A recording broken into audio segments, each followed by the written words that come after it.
pull up a chair, cause your uncle got something to tell you, and I need you to put the phone down for this one. Turn the music off. This ain't the kind of story you scroll through. This is the kind of story you sit down for. The kind where I look you dead in your eyes and say, boy, let me tell you something they didn't teach you in Sunday school. The claim is simple, and I'm putting it right out front. No hiding it in the back like the good collard greens at the cookout. Adam, the first man, the man they paint with blonde hair and blue eyes on the ceiling of every church you ever walked into, that man was African. Not kind of, not maybe if you squint. African, continent of Africa, region of Cush, dark soil, dark skin, full stop. And before you get all defensive and start acting like your cousin who don't want to hear the truth about his car note, sit back, because I'm about to give you the receipts, real receipts, not internet meme receipts, Book of Genesis receipts, geography receipts, language receipts, science receipts, the kind of receipts you take to court. Now let me set the scene for you, because context is everything. You ever notice how every time somebody paints the Garden of Eden, it looks like a resort in the south of France? Rolling green hills, soft light, Adam looking like a Calvin Klein model with abs for days and hair flowing in the wind like he just stepped out the salon. Michelangelo up there on that Sistine Chapel ceiling, brush in hand, painting God reaching out to touch a pale, rosy-cheeked white man like they was auditioning for a toothpaste commercial. And for 500 years, billions of people looked up at that ceiling and said, yep, that's Adam. That's what the first man looked like. Not one question asked, not one eyebrow raised. That's the power of a paintbrush in the wrong, or should I say, the right hands. One man's imagination in Rome became the whole world's memory. That's not history, family, that's marketing. That's propaganda with a halo on it. But here's the thing about propaganda. It only works if nobody opens the book. And I'm the uncle who opens the book. So let's open it. Genesis chapter 2. This ain't some obscure text hiding in the back of a library somewhere behind a locked gate. This the same Bible sitting on your grandmama's coffee table with the tissue box on top of it. Genesis chapter 2, verse 10 through 14, and I want you to listen close, because this is the part they skip right over in Sunday school when they rushing to get to the apple. It says a river went out of Eden to water the garden, and from there it was parted and became into 4 heads. The name of the first is Pishon, that is it which compasseth the whole land of Havilah where there is gold. And the name of the second river is Gihon, the same is it that compasseth the whole land of Cush. Now stop right there. Cush, C-U-S-H. Write that word down, underline it, put a sticky note on it.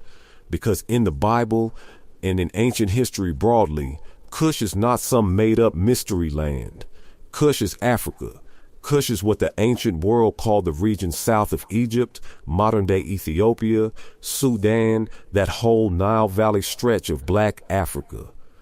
Every single time Cush shows up in the Old Testament, and it shows up dozens of times, it is talking about African people. Cush is the son of Ham in the genealogies.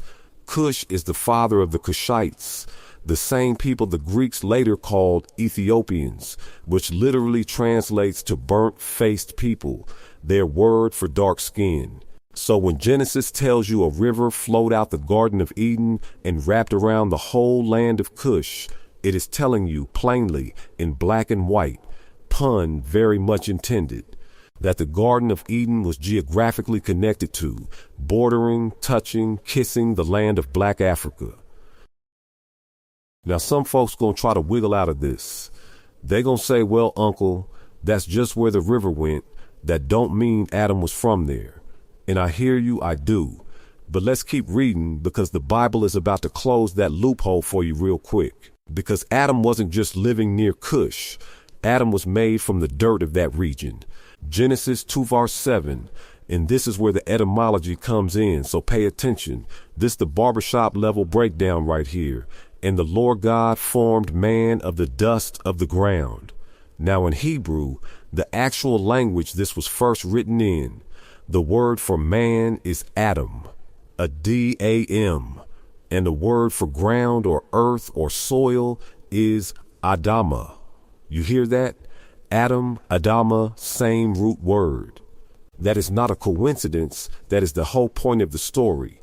Adam's name literally means of the earth, of the soil, of the ground he was pulled from. And here's the kicker, the receipt within the receipt. Hebrew scholars, real linguists who spent their whole lives studying this stuff, tell you that Adama specifically referred to reddish brown, dark, fertile clay soil, not white sand, not chalky European dirt. Dark, rich, red-black clay, the exact same kind of soil you find in the Nile Valley, in the river deltas of Northeast Africa, the same soil that made Egypt one giant farm for thousands of years, because that black silt from the Nile flooding was so rich crops just jumped out the ground. So think about what the text is actually telling you, straight up. No interpretation needed. God reaches down, grabs a handful of dark, rich, red-black African soil, molds it into a man, breathes life into him, and names him after the dirt he came from. That's not my opinion. That's not some Afrocentric professor stretching the truth to make a point at a rally. That is a straight, literal, plain reading of the actual Hebrew text sitting in your Bible right now. The man's very name is a tribute to dark soil. You cannot get more direct than that unless the text had literally said, and God made a black man. The name is the receipt. Now let's zoom out, because I want you to see the whole picture, not just one puzzle piece. Where exactly is this Garden of Eden supposed to be located geographically? Bible scholars, archaeologists, geographers, they've been arguing about the exact coordinates for centuries, but they all agree on the general neighborhood. 2 of the 4 rivers mentioned in Genesis 2 are rivers you can go look up on a map right now, today, with your phone. The Tigris and the Euphrates. Those rivers run through modern-day Iraq, that whole Mesopotamian region, which itself sits right at the crossroads connecting into Northeast Africa through ancient trade and migration routes. And the other 2 rivers, Pishon and Gihon, the ones connected to Havilah and to Cush, many respected historians and biblical geographers place those rivers as flowing through or bordering ancient Ethiopia and the Arabian Peninsula, the exact region where the earliest civilizations on planet Earth took root. This whole stretch of land, this cradle, this is not some random spot God picked out the hat. This is the same region, and I need you to sit with this. This is the same region that modern science, real peer-reviewed genetic science, points to as the actual literal birthplace of the entire human species. You hear what I just said? Let that marinate for a second. This ain't just a Bible claim standing alone in a corner by itself with no backup. Science walked into the barbershop and sat down right next to the Bible and said, I got something to add to this conversation. Because for the last several decades, geneticists all over the world using mitochondrial DNA, the genetic material passed down specifically through the maternal line, generation after generation, have traced every single human being alive on planet Earth today.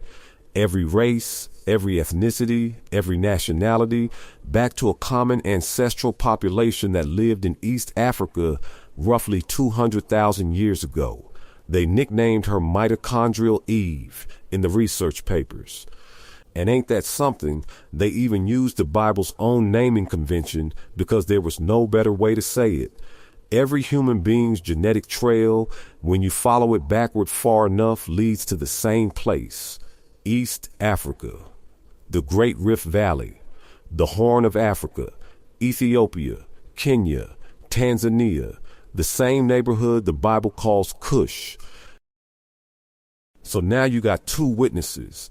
You got the Bible in its original Hebrew language telling you the first man was named after dark soil and lived in a garden bordering the land of Cush. And you got modern genetic science independently with no religious agenda whatsoever, running DNA backward through hundreds of thousands of years and landing in that exact same neighborhood. That is what my uncle used to call the case closing itself. When the ancient text and the modern lab results shake hands and agree with each other, you don't get to call that coincidence no more. That's corroboration. That's two separate witnesses in two separate rooms telling detectives the same story without ever talking to each other first. Now, I already know somebody in the back mumbling, well, the Bible ain't science, uncle, you can't mix the two.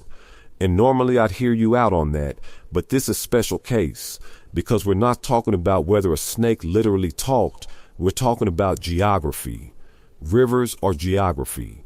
Land regions are geography. Cush being Africa is not a matter of faith. That's a matter of historical geography that Egyptologists, biblical scholars, and archaeologists across every background, Christian, Jewish, Muslim, secular, atheist, all agree on. Cush equals Africa is not a debated point. That part is settled. The only thing that's ever been debated, and I put that in quotes because it wasn't really a fair debate, it was a paintbrush decision, is what Adam looked like. And that decision got made in marble halls in Europe centuries after the fact by artists who had never once in their life stepped foot near the Nile River, who had never seen a Cushite, who were painting their own faces onto Bible characters because that's who they saw when they looked in the mirror every morning. And they figured, well, God must look like me. So everybody in the Bible must look like me too. That's not history. That's vanity with a paintbrush. And listen, I'm not even mad at the artists personally. Most of them were just working with what limited world they knew, painting the only faces they'd ever seen. What I am upset about, what should make you sit up a little straighter in your chair, is what happened after those paintings got made. Because those paintings didn't stay in Rome. They got reproduced, printed, put in textbooks, put in Sunday school pamphlets, put on the walls of plantation churches where enslaved African people were forced to worship a god that looked suspiciously identical to the man standing over them with a whip. You understand the psychological warfare in that? You take a people, you strip them of their language, their names, their gods, their history, and then you hand them a picture book and say, here's what your creator looked like, and by the way, he looks just like your master, not like you. That's not an accident, family. That's a strategy. And it worked for centuries. It's still working on people right now, today, in 2024, who never once cracked open the actual Hebrew text to check the receipts for themselves. This is why I say this is the most heartbreaking story in the whole Bible, and we ain't even got to the actual heartbreak part of the story yet. We still just laying groundwork. We still just doing the geography and the etymology, the appetizer before the meal. Because think about what it means for a people to have their own origin story hijacked. Africa gave the world the first man. Africa, according to the actual scripture and according to actual genetic science, is the literal cradle of every single human being walking this earth right now, in every country, every color, every continent. Every family tree, no matter how white, how Asian, how Latino, how anything, every single family tree, if you follow the roots deep enough down into the dirt, leads back to African soil. That is not an insult to anybody. That is not black supremacy like some scared folks want to scream when they hear this. That's just the truth sitting there in black and white, pun intended again. I'm not going to apologize for it, waiting for you to read it. Africa is not a footnote to human history. Africa is the first page. Africa is chapter 1, verse 1. And for centuries, the world flipped past chapter 1 and told everybody the book started at chapter 2. With a blonde man in a garden that looked like Switzerland. Now let me pause right here, because I promised you receipts and I'm not done handing them out. This the part where I open the whole folder on the table, cookout style. Let's talk about who else in the Bible gets described near this exact same region, because the pattern don't stop with just Adam, and once you see the pattern, you can't unsee it. The rivers of Eden, remember, border the land of Cush. Now flip forward in the same book of Genesis and you find Cush described repeatedly as populated by Ham's descendants, Ham being one of Noah's 3 sons, and Ham's very name in Hebrew is widely understood by scholars to mean hot, burnt, or dark, again describing skin that's been touched by the African sun for generations. Ham's sons and grandsons populate Cush, Egypt, Put, and Canaan, practically the entire African and near African world of the ancient text. This whole southern, dark-skinned branch of humanity is treated in the earliest chapters of the Bible as foundational, not peripheral, not exotic, not other. Foundational, central, the starting point. And here's another receipt while we at it.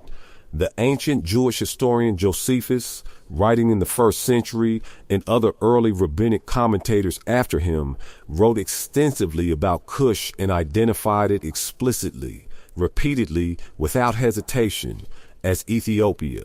Not somewhere maybe near Ethiopia. Ethiopia. This wasn't some fringe interpretation whispered in dark corners. This was the mainstream, accepted, common-sense reading of the text for the first several centuries after it was written, by the very communities who spoke the language it was written in and who lived closest to the actual events and geography being described. The atom was, European-looking interpretation didn't show up until artists in Renaissance Europe, over 1,000 years later, started putting brush to canvas with their own reflection as the model. You see the timeline problem there? The people closest to the source material, closest to the language, closest to the actual geography, Jewish scholars, African Christian communities in Ethiopia and Egypt who have had thriving, unbroken Christian traditions since literally the 1st century, they never had this confusion.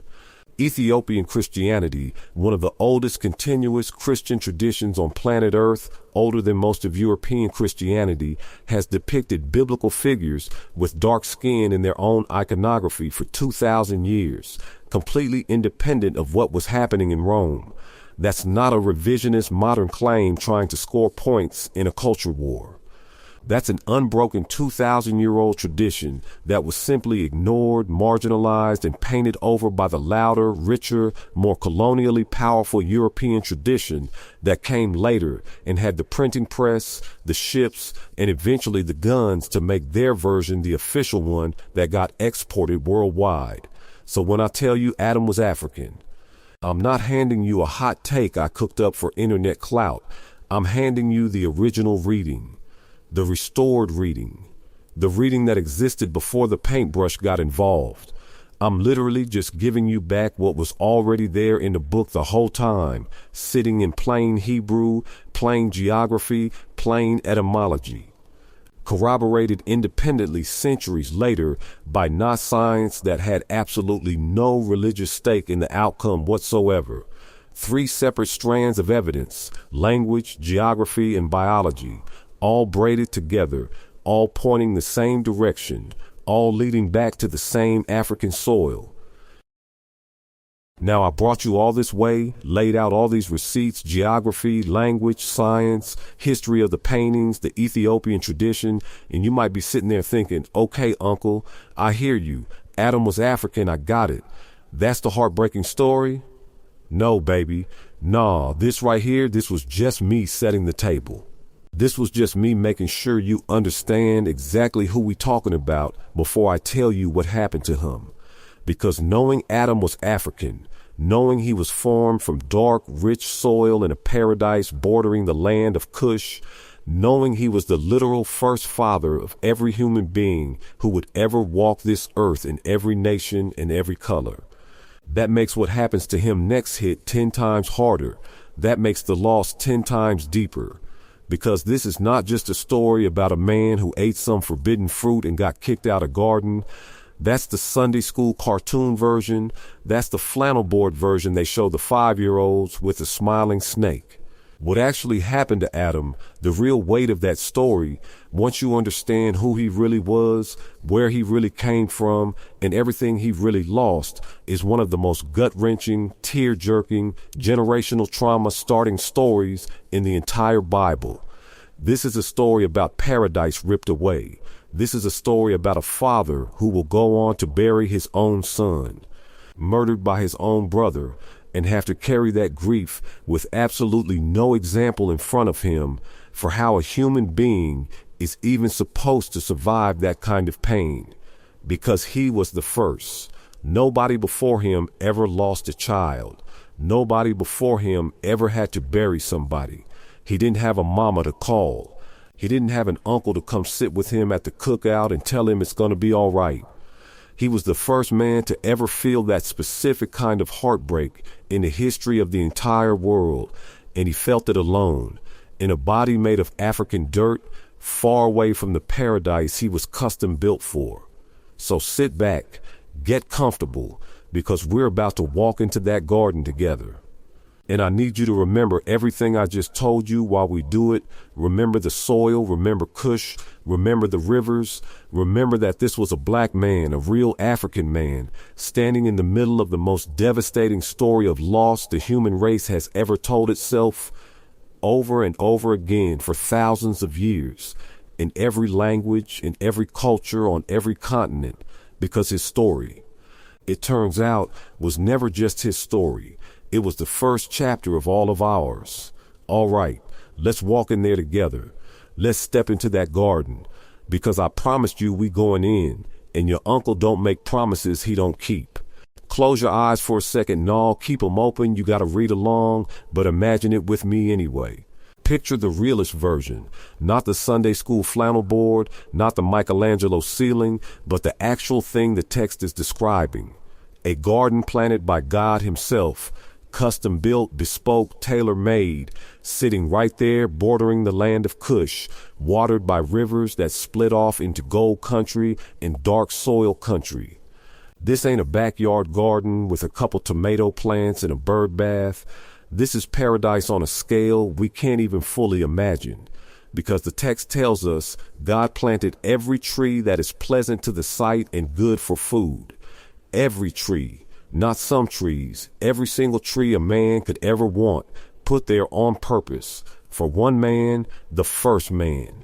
This African man formed from that dark red black clay. Genesis says God put the man in the Garden of Eden to dress it and to keep it. So this wasn't even a man sitting around doing nothing all day like some folks like to imagine paradise being. No, Adam had work. Adam had purpose. Adam had a job before he had a wife, before he had trauma, before he had grief. His first identity wasn't victim, wasn't sinner, wasn't griever.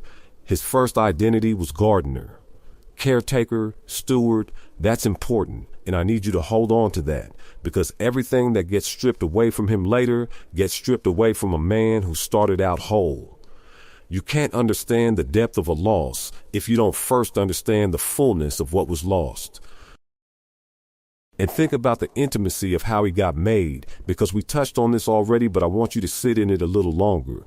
God didn't speak Adam into existence from a distance the way he spoke the stars into being, the way he said, "Let there be light," and light just showed up on command from a distance. No, with Adam, the text says God formed him. That word in Hebrew, yatsar, is the same word used for what a potter does with clay on a wheel. Close, hands-on, intimate, deliberate work.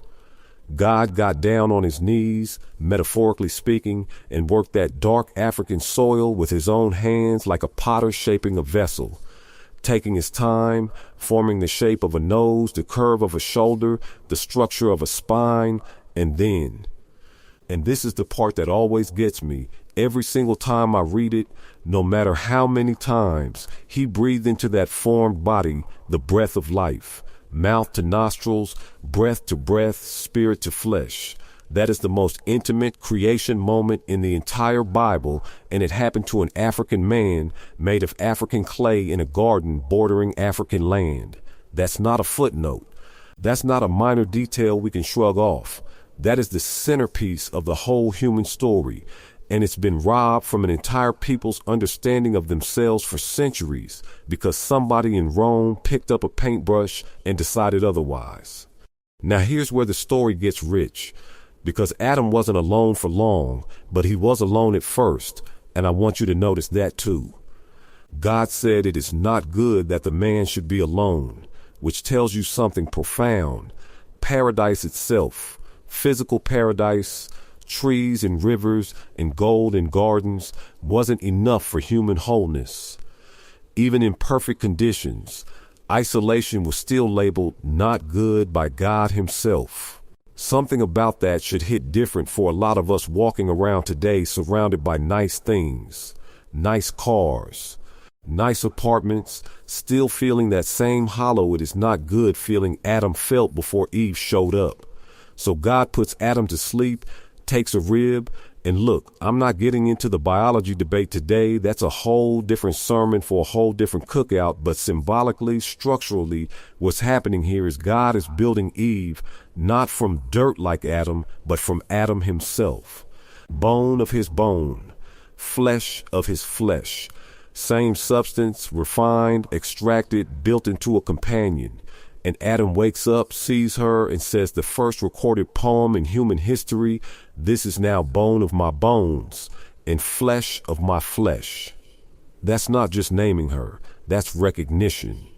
That's a man looking at another human being for the first time in the history of the world and saying, I am not alone anymore.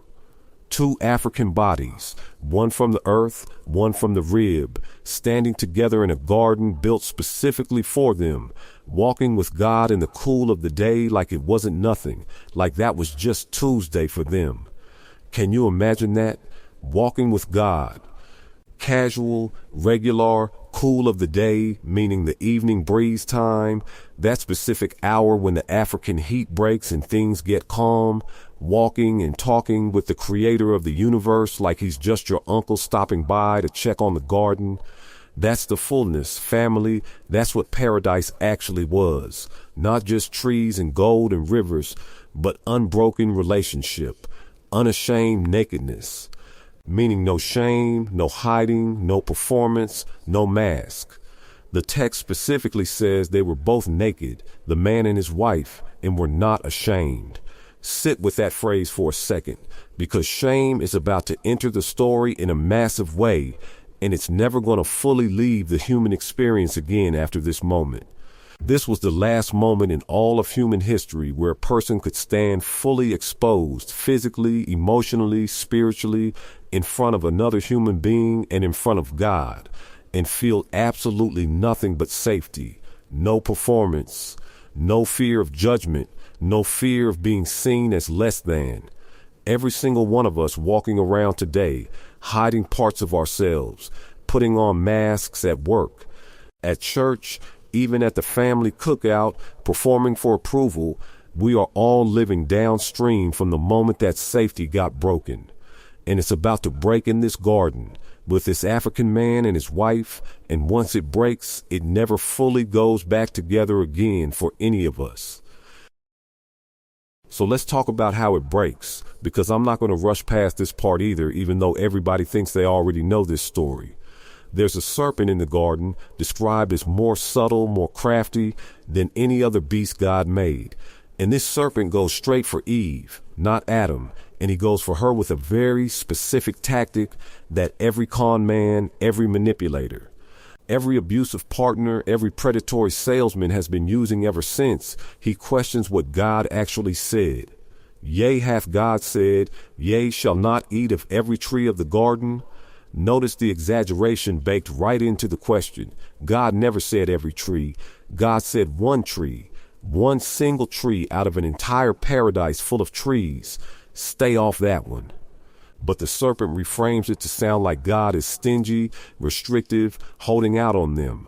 That's manipulation 101, family, and it's still working on people today. Take somebody's abundance, focus their attention on the one restriction, and convince them the restriction is actually the whole relationship. Eve corrects him, says, "No, we can eat of the trees. It's just the one in the middle of the garden. God said, don't touch it, don't eat it, lest we die." And the serpent comes back with the oldest lie in the book, literally the origin of every conspiracy theory and every seed of doubt planted against authority ever since. Ye shall not surely die, for God doth know that in the day ye eat thereof, then your eyes shall be opened, and ye shall be as gods, knowing good and evil. You hear that? He didn't tell her to disobey out of nowhere. He convinced her that obedience was actually oppression. He convinced her that God was withholding her full potential, her full divinity, her full power, out of jealousy, out of control, out of fear that she'd become equal to him. That is the exact same lie that's been recycled in every generation since. Convince the person that the boundary is the enemy, not the thing that's about to walk through the door once the boundary breaks. And Eve looked at the tree, saw it was good for food, pleasant to the eyes, and desirable to make one wise, and she took of the fruit and did eat, and gave also unto her husband with her, and he did eat. Now stop right there, because there's a detail in that sentence people fly past every single time, and I need you to slow down with me. Gave also unto her husband with her, meaning Adam was right there.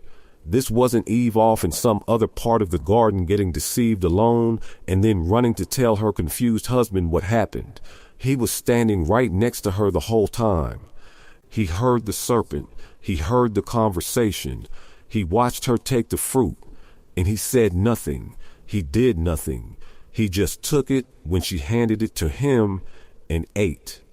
This is one of the most quietly devastating details in the entire Bible, and it doesn't get nearly enough attention because we love to pin this whole thing on Eve. Generations of preachers built entire theologies blaming women for the fall of humanity based on this story, when the text itself shows us Adam was standing right there, silent, passive, complicit by omission. He had a job. Remember his first identity? Gardener, caretaker, steward, protector of the garden and everything in it, including his wife. And in the moment his wife needed him most, in a moment a predator was actively working to deceive her right in front of him, Adam said nothing, did nothing. That is not innocence, family, that is negligence. And it's the first recorded instance of a man watching harm happen to his family and choosing silence over intervention. And if that doesn't sting a little bit walking into 2024, I don't know what will. So both their eyes were open, just like the serpent promised. That part wasn't a lie. That's the sneaky thing about the best lies. They always got a grain of truth mixed in to make the whole thing believable, and they knew that they were naked, and they sewed fig leaves together and made themselves aprons. First act after the fall wasn't murder, wasn't violence, it was shame. Immediate, urgent, desperate shame. So strong they had to cover themselves with actual physical material, had to hide their bodies from each other. The same bodies that 30 seconds earlier they'd stood in front of each other with zero shame at all. That is the first fig leaf in human history, and we've been sewing fig leaves ever since. Different materials, different centuries, different excuses, but the same desperate need to cover, to hide, to not be fully seen. And then comes the sound that I think is maybe the saddest sound in the whole Bible. They heard the voice of the Lord God walking in the garden in the cool of the day. Same time, same routine, same casual evening walk they'd had 100 times before. Except this time, Adam and his wife hid themselves from the presence of the Lord God amongst the trees of the garden. Think about the tragedy packed into that single sentence. God still came. God didn't cancel the walk. God didn't storm the garden in rage the second the fruit touched their lips. God still showed up at the regular hour, still came looking for the relationship, still wanted to walk with them in the cool of the evening breeze like always, and they were the ones who hid. God calls out, Adam, where art thou? And I always want you to hear the weight in that question. Because God is not asking for GPS coordinates. God knows exactly where Adam is physically. This is a relational question, a heartbroken question, a question a father asks a child who's pulling away, a question a wife asks a husband who's gone quiet and distant. Where are you? Meaning, what happened to us? Where did you go? Why are we not walking together anymore? And Adam's answer is so human, so recognizable, so exactly what every single one of us does when we get caught. He says, I heard thy voice in the garden, and I was afraid, because I was naked, and I hid myself. He doesn't say I sinned. He doesn't say I disobeyed you. He describes his own fear and his own nakedness like they're the problem, like they're standalone facts, unconnected to any choice he made. That's deflection, family. That's the oldest trick in the emotional playbook. And God, being God, cuts right through it. Who told thee that thou wast naked? Hast thou eaten of the tree whereof I commanded thee that thou shouldest not eat? Direct question, direct accountability moment. And what does Adam do? He points. He points at Eve. The woman whom thou gavest to be with me, she gave me of the tree, and I did eat. You see what he did there? He didn't just blame Eve, he blamed God for giving him Eve in the first place. The woman you gave me. That's next level deflection. That's a man refusing accountability so hard he's willing to implicate his creator in the process. And then when God turns to Eve, she does the same thing, points at the serpent beguiled me, and I did eat. Everybody pointing, nobody owning it. First family, first crisis, and the first response to that crisis was a chain of finger pointing that honestly. If we're being real with each other at this cookout, we still doing today. Every family argument, every marriage counseling session, every group chat blow up, somebody's still doing the Adam and Eve finger point 4,000 years later, same script, different characters. Now here comes the consequence, and this is where paradise officially ends. This is the turning point of the entire human story. God curses the serpent first, tells him he's cursed above every beast, gonna crawl on his belly and eat dust all his days, and then drops the first messianic promise in the whole Bible, enmity between the serpent's seed and the woman's seed.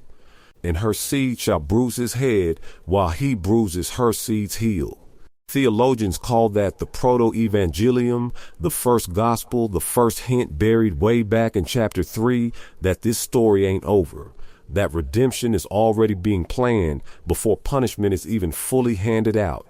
That's grace showing up early, before anybody even asked for it. Then God turns to Eve, multiply her sorrow in her conception. In sorrow she'll bring forth children, her desire shall be to her husband, and he shall rule over her.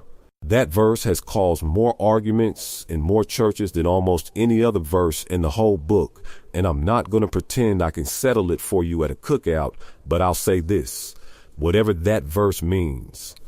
It's describing a new reality, a broken reality, not the original design.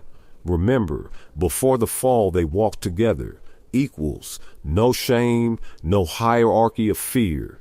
This is describing what breaks because of the fall, not what God originally intended from the jump. And then to Adam, and this is the part that always gets me the most, every time, cursed is the ground for thy sake. In sorrow shalt thou eat of it all the days of thy life. Thorns also and thistles shall it bring forth to thee. You understand what just happened? The same ground Adam was made from, the same dark, rich African soil that God formed him out of with his own hands, that soil just got cursed because of him. The very substance of his own body, his own name, his own identity, now working against him. Now producing thorns instead of fruit trees, now requiring sweat and struggle instead of easy abundance. In the sweat of thy face shalt thou eat bread, till thou return unto the ground, for out of it wast thou taken. For dust thou art, and unto dust shalt thou return. That's not just a punishment, family. That's a full circle sentence, a life sentence that starts and ends in the same dirt, formed from African soil and destined to return to African soil, but now that soil itself is cursed, hostile, requiring blood, sweat, and tears just to survive off it instead of just walking through paradise plucking fruit whenever he got hungry. And then, this is the part that hits different once you really let it sink in. Adam and his wife get sent out. Genesis 3:23, therefore the Lord God sent him forth from the Garden of Eden to till the ground from whence he was taken. Notice it doesn't say God sent him to some totally foreign, unrelated land. It says he was sent to till the same ground he was taken from. This wasn't relocation to a whole new region on the map. This was demotion within the same general territory, the same land. The same neighborhood bordering Cush, except now the paradise version of it, the custom-built resort version with the rivers of gold, is closed off, guarded by cherubims and a flaming sword that turned every way to keep the way of the tree of life. That flaming sword never gets mentioned again in the whole Bible after this moment, which means, as far as we know, it's still there, still turning, still guarding an entrance that nobody living has seen since. Adam spent the rest of his life within walking distance, geographically speaking, of the greatest thing he ever lost, close enough to remember exactly what it looked like, close enough to maybe even see the general direction of it, but permanently, eternally locked out. That right there, that's a specific, particular kind of heartbreak. That's not just losing something. That's losing something and having to live your whole life in eyesight of where it used to be. So let's walk with him now, out past that flaming sword, out into the land east of Eden. Because this is where the story stops being about paradise and starts being about the actual human condition. The condition every single one of us inherited, no matter your race, your continent, your zip code. Adam is out here now, tilling ground that fights him back. Sweat running down a brow that used to just walk through abundance, and he's got Eve beside him, and they building a life from scratch with zero blueprint, zero example, zero elder to call up and ask, hey, how did you get through this? Because there was nobody before them. That's a weight I need you to really sit with. Every hard thing you've ever been through in your life, you at least had somebody who went through something close to it before you. Somebody's grandmama survived a depression. Somebody's uncle survived a divorce. Somebody in your bloodline survived losing a job, losing a house, losing a parent too young. You got stories, even if secondhand, even if just whispered at a funeral repast, of how folks made it through. Adam didn't have that. Adam was the first. Every single emotion he felt out there in that cursed dirt, he felt it raw, unfiltered, with no precedent, no template, no elder wisdom to lean on. He had to invent grief. He had to invent resilience. He had to invent what it even looks like for a human being to keep walking forward after paradise gets taken away. And I want you to remember, this is an African man doing all of this.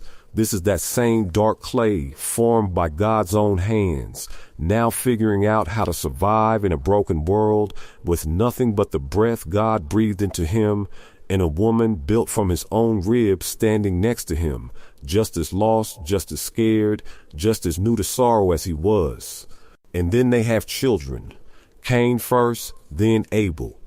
And right here, right in this next generation, is where the story takes the turn that I told you was coming. The turn that makes everything before it look like just a warm-up. Because Cain, the firstborn, the one you'd think would carry the weight of restoring what was lost, becomes the very instrument of the next great loss. Cain's a tiller of the ground like his daddy. Abel keeps sheep. Both of them bring offerings to God. Cain brings of the fruit of the ground. Abel brings the firstlings of his flock, the fat portions, the best of what he had. And God has respect unto Abel's offering, but unto Cain's offering he had not respect. Now the text don't spell out in exhaustive detail exactly why one got accepted and the other didn't, but the pattern in scripture, and the way most serious scholars read it, is that Abel brought his best, his first fruits, his fat portions with a right heart, and Cain brought something more like an afterthought, going through the motions, showing up but not really showing up, if you know what I mean. And Cain gets angry, real angry, and his countenance falls, and God, even in this moment, even watching a man about to make the worst decision of his life, God still reaches out to him first. God says to Cain, why art thou wroth, and why is thy countenance fallen? If thou dost well, shalt thou not be accepted? And if thou dost not well, sin lieth at the door, and unto thee shall be his desire, and thou shalt rule over him. That's God giving Cain a warning, a way out, an open door to correct course before it's too late, sin crouching at the door like a wild animal waiting to pounce, and Cain having full agency, full ability to master it, to close that door, to choose different. And Cain doesn't. Cain talks with Abel his brother, and it comes to pass, when they were in the field, that Cain rose up against Abel his brother and slew him. Now stop right there, because I need you to feel the full, unfiltered weight of that sentence the way it deserves to be felt, not rushed past like it's just another plot point in an old book. This is the first murder in the history of the entire human race. Not the first war, not the first argument, not the first mistake, the first murder. The first time one human being ever took the life of another human being on purpose. And it didn't happen between strangers. It didn't happen on some battlefield between rival nations fighting over land or resources. It happened between brothers. Same mama, same daddy, same household, same dinner table, same African bloodline running through both of their veins. And one of them still killed the other one in cold blood out in a field where nobody else was around to stop it. Think about the horror of being Adam and Eve in this moment, receiving this news, or maybe even worse, maybe Adam is the one who finds the body himself out there in that field.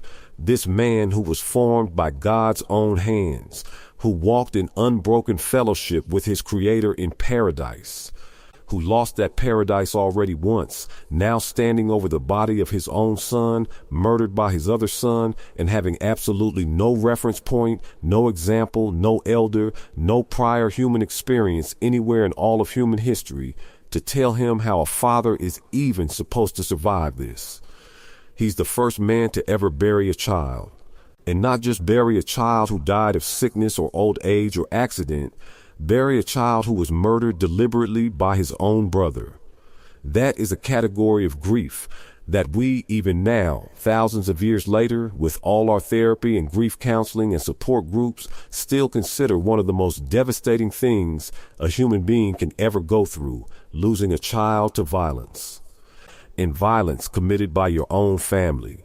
Adam went through that first, alone, with no example, in a body made of African soil that was already cursed, already fighting him at every turn, and now carrying a grief that had literally never existed before in the history of creation. And I want you to notice something else.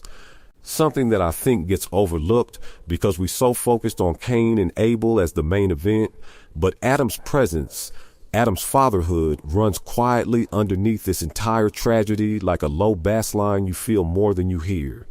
This is the same man who stayed silent when the serpent was deceiving his wife in the garden. This is the same man who, when confronted by God, pointed fingers instead of owning his part. And now here he is, watching his own sons grow up in a fallen world that he and Eve created the conditions for, and one of them commits the ultimate act of violence against the other. You want to talk about generational trauma? You want to talk about the weight a parent carries when they watch their household unravel in ways they never saw coming? Adam is the origin point of that entire human experience. Every parent since who's ever laid awake at night wondering, where did I go wrong? What could I have done differently? Why didn't I see this coming? That lineage of parental anguish traces itself all the way back to a man made of African clay standing in a field, looking at the body of his murdered son, understanding for the first time in human history what it means to lose everything twice, once in the garden and now again in the field. God confronts Cain the same way he confronted Adam back in the garden, with a question, "Where's Abel thy brother?" Same style of question as Adam, "Where art thou?" Not because God don't know the answer, but because God is giving Cain a chance to come clean, a chance at truth, a chance at accountability that his daddy fumbled back in the garden. And Cain, instead of taking that chance, doubles down, gets defensive, gets smart with God, I know not. Am I my brother's keeper? That question, am I my brother's keeper, has echoed through every single generation since, quoted in sermons, quoted in protest signs, quoted in arguments about community responsibility, quoted at funerals for young people lost to violence in neighborhoods all over this country. And it started right here, in this exact moment, as a defensive, guilty, evasive answer from a man who absolutely knew the answer was yes and chose to lie about it to God's face anyway. And God says, "What hast thou done? The voice of thy brother's blood crieth unto me from the ground." From the ground. That same ground, family, that same dark red black soil that Adam himself was made from, that same Adama, is now soaked with the blood of Adam's own son, crying out, testifying, bearing witness to the very first act of fratricide in human history. The ground that gave humanity its first identity is now the ground that holds its first tragedy. That is not a coincidence in the storytelling. That is the whole book underlining, in bold, the connection between the earth, the man, and the consequences of what humanity does once free will get exercised in the worst possible direction. Cain gets cursed from that ground. That same ground again, always coming back to the ground, told he'll be a fugitive and a vagabond, and Cain, in a moment of raw human terror that we can all relate to on some level, cries out that his punishment is greater than he can bear, that he'll be hidden from God's face, that whoever finds him will slay him. And God, even here, even after murder, even after the ultimate betrayal of brotherhood, still shows mercy, puts a mark on Cain so that nobody finding him should kill him. Now I want you to notice that too, because it matters. Even in judgment, God's still protecting life, still preserving the murderer's life, even after he took his brother's. That tension between justice and mercy, that thread runs all through this entire story, and honestly all through the entire Bible from here to the end. But it starts right here, in the first family, with the first parents watching their first son get marked and sent away after killing their other son. So now think about Adam and Eve sitting with this. Paradise lost once. Now their firstborn banished, marked, wandering, and their secondborn dead in the ground, blood crying out from soil. Two sons gone in completely different ways, and they still got to wake up the next morning and keep living, keep tilling that same cursed ground. Keep building whatever's left of a family and a future with a grief that has literally no precedent anywhere in human history to guide them through it. And this family, this is why I told you at the very beginning that this is one of the most heartbreaking stories in the whole Bible. And I meant every word of that. Because we like to rush past Genesis to get to Moses, to get to David, to get to the New Testament, to get to the parts with more action, more miracles, more triumphant moments, but we skip right past the sheer, unprecedented, unimaginable grief of the very first human family, an African family, formed from African soil, planted in a garden bordering African land, who lost paradise, lost their innocence, lost their unashamed intimacy with God and with each other, and then lost a son to murder committed by their other son, all within one single generation. That is not a light story. That is not a flannel board story for 5-year-olds with a smiling snake. That is one of the heaviest, most tragic origin stories in all of human religious history, and it happened to a black man and a black woman and their children in Africa at the dawn of human existence.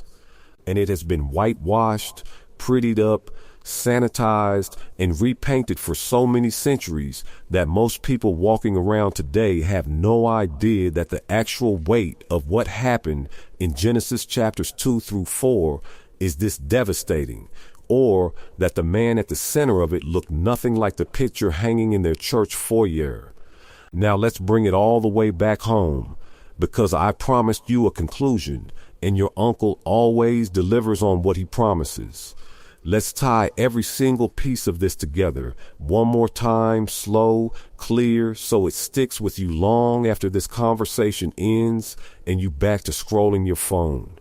We started with a claim, Adam was African, and we backed it up, not with feelings. Not with wishful thinking, but with actual receipts. Receipt 1.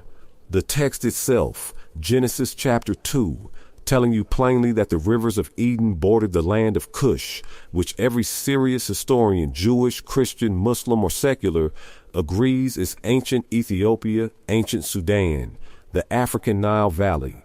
Receipt 2. The Hebrew language itself, the actual root words in the actual original text, showing you that Adam's very name means of the ground, of the soil, and that the specific soil being referenced by scholars who've studied this for centuries is dark, rich, reddish black clay, the exact same soil found in that same African region. Receipt 3. The unbroken historical witness of ancient Jewish historians like Josephus and the continuous 2,000-year-old Ethiopian Christian tradition, both of whom identified Cush as Ethiopia without hesitation, centuries before any European artist ever picked up a paintbrush and decided otherwise based on nothing but his own reflection in the mirror. And receipt 4, the one that closes the case for anybody still sitting on the fence, modern genetic science, completely independent of any religious motivation, tracing every single human being alive today through mitochondrial DNA passed down the maternal line back to a common ancestral population in East Africa, the Great Rift Valley, the Horn of Africa. Roughly 200,000 years ago, 4 separate strands of evidence: language, geography, historical testimony, genetic science, all of them independently, without coordinating with each other across centuries and continents, pointing to the exact same conclusion. That is not coincidence, family. That is corroboration on a level that would make any prosecutor's case airtight in any courtroom in this country. And then we walk through what actually happened to this man, this African man, once we understood who he really was. We walk through the intimacy of his creation, God's own hands forming him like a potter with clay, breathing life into him mouth to nostril. We walk through the fullness of paradise he was given, purpose before partnership, a job before a wife, meaning before relationship. And then relationship on top of that, a companion built from his very own bone and flesh, someone he recognized instantly as part of himself. We walk through the unashamed intimacy that existed before shame ever entered the picture, the last moment in all of human history where full exposure meant full safety instead of full vulnerability. And then we watched it all unravel, the serpent's manipulation, Eve's deception, Adam's silence, the shared fruit, the sudden shame, the fig leaves, the hiding from God's own voice in the garden they used to walk through freely, the finger pointing, the curses, the cursed ground, the banishment within sight of the very paradise they lost. And then, just when you think the story can't get any heavier, we watch their firstborn son murder their secondborn son in cold blood, out in the field, over an offering, over jealousy, over a warning from God that went unheeded.